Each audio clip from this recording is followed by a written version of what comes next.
Switchback is just a few days away now, which makes this a perfect time to take a look at the gameplay preview that Supermassive Games recently posted. Obviously, we don't have to go over everything that the director of the game said in depth, but it's worth mentioning the key elements that he laid out. The game is about a demon named Belial tormenting someone who's been in a train crash, trying to draw them into hell. The eye tracking system is going to be used for Doctor Who Blink-style monsters who only move when the player blinks. Will this be hackable by simply closing one eye at a time? We don't know yet. In addition to the standard Blink mannequin enemies, there's going to be some that move when the player isn't looking at them. Suffice to say that the people who made the game absolutely adore Blink, which, again, is the best episode of Doctor Who ever. Just like in Rush of Blood, the player is going to have to duck from side to side to avoid obstacles. The Curator will be spottable in the game. No word on if there's any Curator scenes. I've got to say, the Curator's office in VR would be a delight. In a twist brought in from classic light gun games and rail shooters, the player is going to be able to rescue innocent people trapped by the game's villains.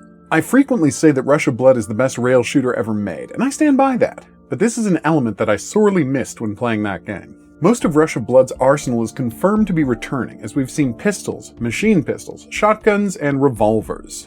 The director also mentions getting the villains' guns at some point, which is interesting. No mention of a flare gun just yet, though, which keeps the returning arsenal from being complete.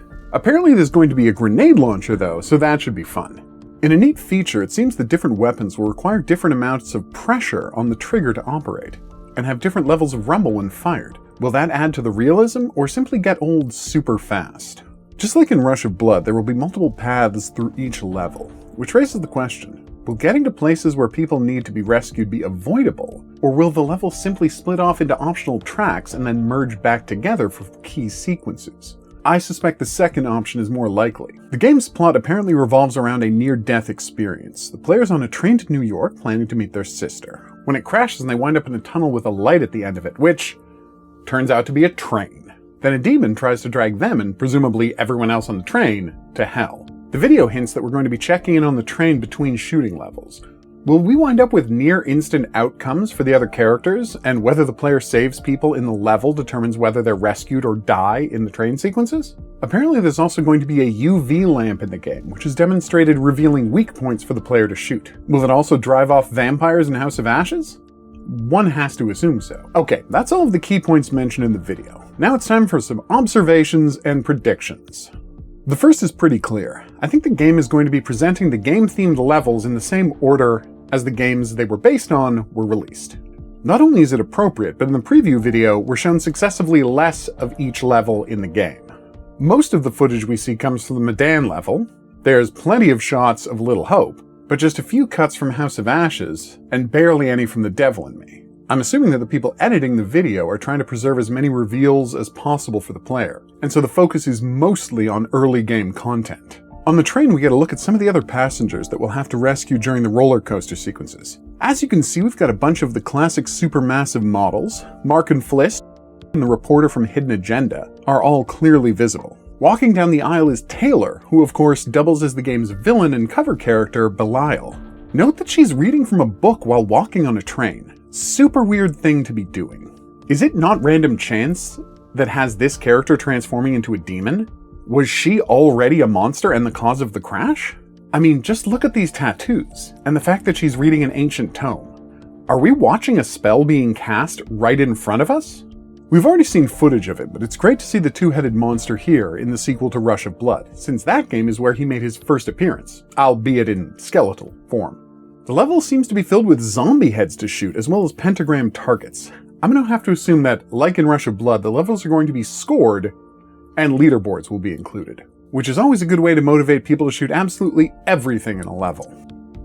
Here we can see a bunch of mannequins off to the right side of the track, just before a decision point.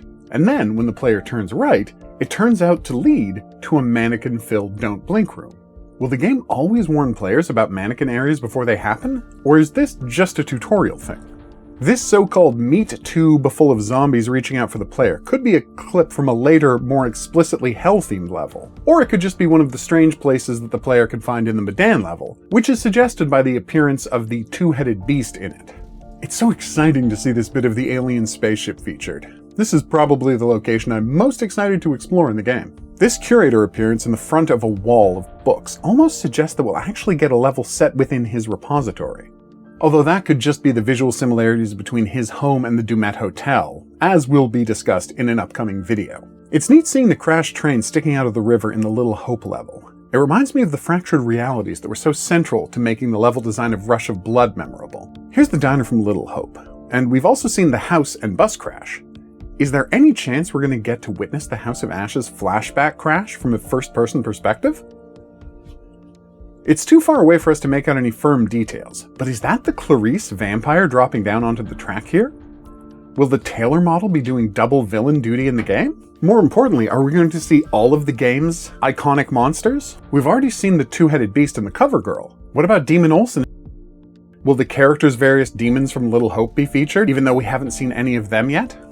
Will Grantham Dumet be chasing us through the whole 4th level like the Psycho did in Rush of Blood?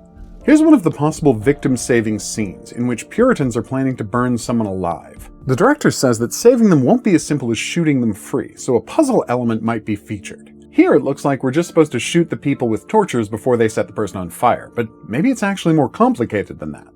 Note the green fog down in the pit as the roller coaster drives through the bowels of the ship. Nice to see them connecting the hallucinogenic fog with the glowing alien light from House of Ashes. Will we finally get confirmation that Manchurian gold was derived from parasite venom? This would be a really weird place for that to happen. They're really doing a great job of employing every single asset they've got from the games if they're going so far as to set a sequence on the docks from Man of Medan. Will they go the extra mile and swoop us underwater through the wrecked plane and then come up over the Duke of Milan? Now, there's no real evidence to support this, but I suspect that in addition to the 4 levels based on the various Dark Pictures games, we're going to get a 5th environment set in Hell, just as Rush of Blood essentially abandoned its reuse of Until Dawn assets for the final showdown with the Ringmaster. As I keep saying, Rush of Blood is literally the best rail shooter ever made, and one of the best VR titles of all time. Everything I've seen about Switchback suggests that it's going to equal or best its predecessor in every aspect. Luckily, I have just a couple of days left to wait before we find out for sure. I've been the Hidden Object Guru, thanks for watching. If you want to see more Dark Pictures content, be sure to like and subscribe. If there's any subject you'd like to see covered in an upcoming video, be sure to mention it in the comments section. We'll see you back here for more Switchback coverage, but until then, au revoir.